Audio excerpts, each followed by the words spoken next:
Banyak yang percaya jika Palestina benar-benar merdeka, dunia tak akan lagi sama. Bahwa di balik bendera hijau, putih, merah, hitam yang akhirnya berkibar bebas di Al-Quds tersembunyi isyarat yang besar tentang bab terakhir sejarah manusia. Sebab di tanah itulah, di jantung Palestina, kisah panjang para nabi dimulai. Dan mungkin juga di sanalah segalanya akan berakhir.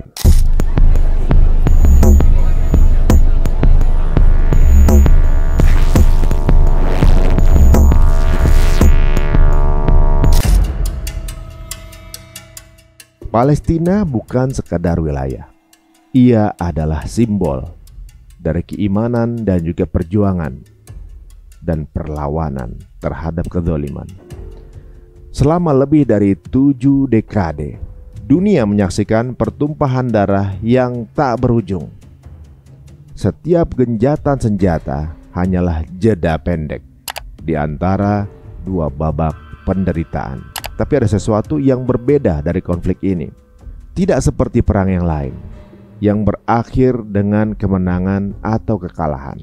Palestina tetap berada di persimpangan antara janji Tuhan dan juga ambisi manusia. Dan di tengah konflik itu muncul keyakinan bahwa kemerdekaan Palestina bukan hanya urusan politik, tapi bagian dari rencana besar akhir zaman. Dalam banyak hadis, Nabi Muhammad SAW menyebutkan wilayah Syam sebagai pusat peristiwa besar di akhir zaman nanti. Syam bukan hanya Syria, tapi juga mencakup Lebanon, Yordania, dan juga Palestina. Di sanalah akan turun Nabi Isa di Menara Putih Damaskus. Di sanalah akan terjadi pertempuran besar Al-Malhamah Al-Kubra. Dan di sana pula Dajjal akan menghadapi akhir hidupnya. Artinya, Palestina bukan sekedar panggung sejarah, tapi juga panggung takdir. Maka tak heran jika sebagian ulama kemudian meyakini ketika Al-Quds terbebas, dunia akan memasuki fase baru. Fase sebelum munculnya Imam Mahdi dan sebelum fitnah Dajjal menelan bumi. Namun ada pula yang mengingatkan tidak ada satupun hadis sahih yang secara tegas menyebut kemerdekaan Palestina sebagai tanda kiamat. Yang pasti hanyalah tanah itu akan terus menjadi pusat pergulatan antara kebenaran dan juga kebatilan. Di sisi lain, jika kita menatap dari kacamata geopolitik, Palestina adalah titik keseimbangan kekuatan dunia. Sejak 1948, negara-negara besar menjadikan wilayah itu sebagai cermin dari kepentingan mereka. Amerika Serikat dan juga sekutunya mempertahankan eksistensi Israel, sementara dunia Islam terus menuntut keadilan bagi Palestina. Tapi jika suatu hari Palestina benar-benar merdeka, itu bukan hanya kemenangan sebuah bangsa, itu adalah kekalahan simbol bagi tatanan global yang selama puluhan tahun dikendalikan oleh kekuatan Barat. Bayangkan, Israel kehilangan status istimewanya, dolar Amerika melemah, dan pengaruh blok timur seperti Rusia dan Cina mulai menggeliat di Timur Tengah. Ketika itu terjadi, dunia tidak akan lagi berporos pada Washington atau Tel Aviv. Dan bagi sebagian orang, itulah saat ketika tatanan lama runtuh, membuka jalan bagi tatanan baru dunia. New World Order versi yang berbeda. Bagi umat Islam, kemerdekaan Palestina sering dimaknai sebagai awal dari kebangkitan Islam global, bahwa ketika Al-Quds bebas, umat ini akan bersatu kembali. Masjidil Aqsa yang selama ini dijaga dalam duka akan menjadi pusat spiritual dunia. Namun bagi sebagian pengamat Barat, narasi ini justru dianggap berbahaya. Mereka melihatnya sebagai ancaman ideologis, tanda bahwa pengaruh Islam sedang bangkit di tengah sistem sekuler dunia.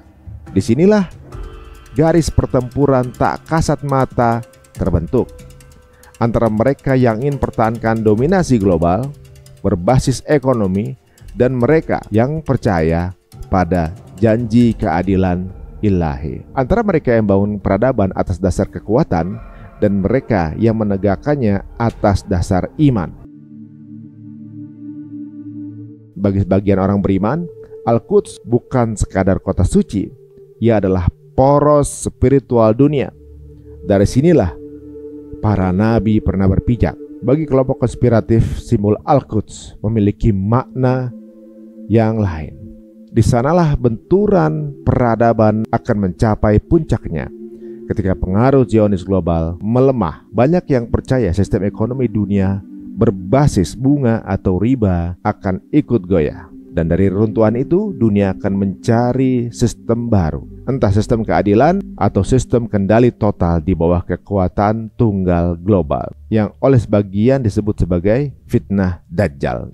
Tentu saja kita harus berhati-hati mencampur adukan nubuah agama dengan narasi politik dunia. Bisa menyesatkan jika tidak berpijak pada ilmu.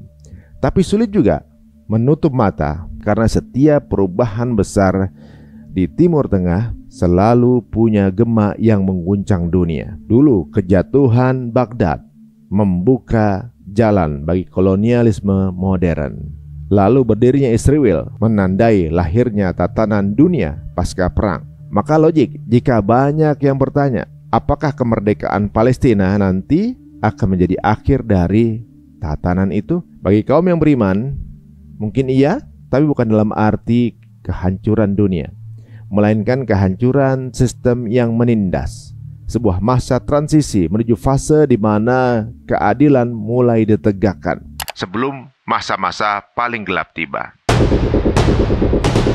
Jika kita melihat lebih luas, banyak tanda yang mulai muncul.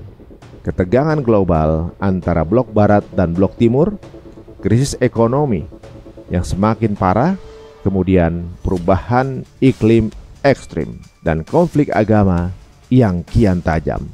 Semuanya seakan mengarah ke satu titik. Dunia sedang bergerak menuju sesuatu yang besar, sesuatu yang belum pernah terjadi sebelumnya.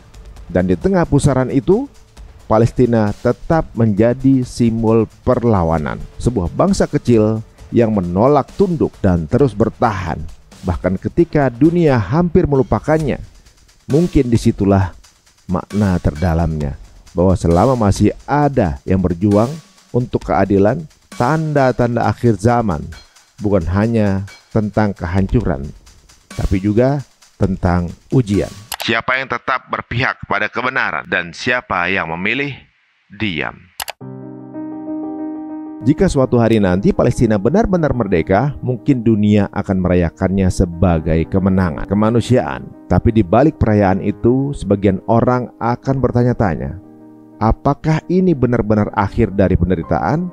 Ataukah justru awal dari bab terakhir sejarah dunia? Karena setiap pembebasan besar dalam sejarah manusia selalu diikuti oleh perubahan besar dalam keseimbangan dunia. Dan ketika itu tiba, Palestina tidak lagi sekedar peta di Timur Tengah. Ia menjadi cermin yang memantulkan wajah dunia sebenarnya, antara cahaya dan juga kegelapan, antara janji dan pengkhianatan, antara awal dan akhir. Mungkin dunia tidak akan berakhir saat Palestina merdeka, tapi mungkin saat itu dunia akan mulai memperlihatkan siapa sebenarnya yang menguasainya.